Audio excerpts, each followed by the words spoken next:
Well, I was about 13 years old when my mom started getting really sick.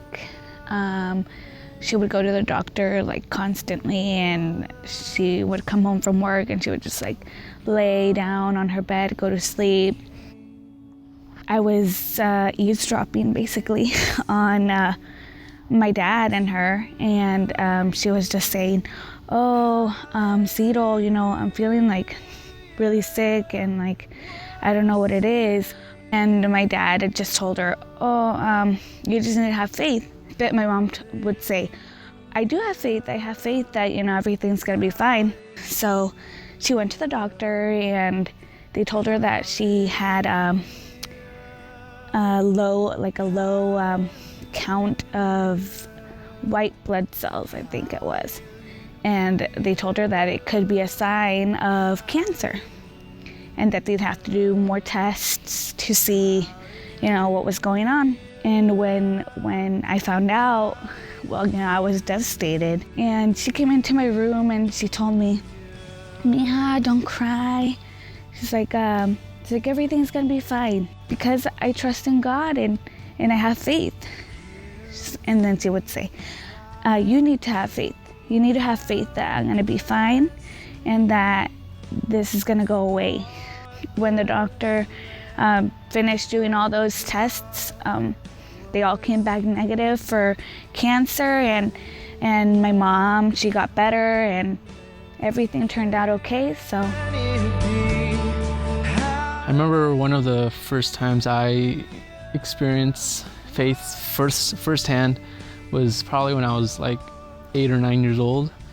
Me and my family were going to some service in Vista, and it was raining like crazy. So we parked the car, and my dad, he turned back to us and he's like, hey guys, we're gonna make a quick prayer because it's raining really hard, and we're just gonna ask God to calm the rain just for a little while, just so we could go inside. So he closed his eyes and we started praying. And as a kid, even then I understood that, I should have been praying, but I wasn't. Instead, I was just kind of keeping my eye out on the rain.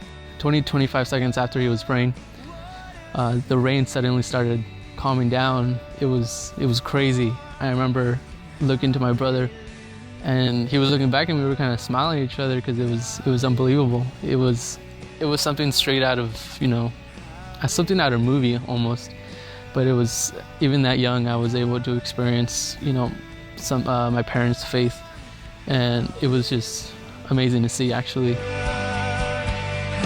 I was 22 years old when I experienced the deepest form of depression I had ever known. And being a Christian and being a pastor's kid especially, you are kind of taught to believe that this is almost something that you should be immune to, or this is something that you shouldn't be feeling or experiencing. And I remember praying about it, and sometimes my prayers felt like they were not going beyond the four walls of my bedroom. And I remember that this was a time in my life where I felt like my faith was being tested because I wanted immediate results, and I felt like God was testing me. So this time in my life required so much faith for me, and I knew that there was no other way.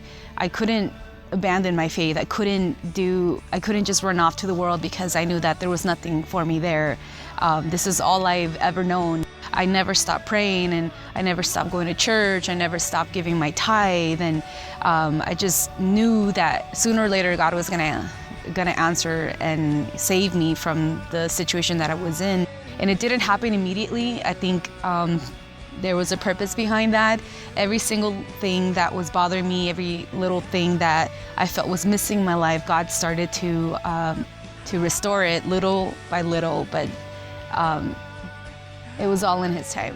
I think us as Christians sometimes sometimes we're pushed to have faith, even when we're not ready to.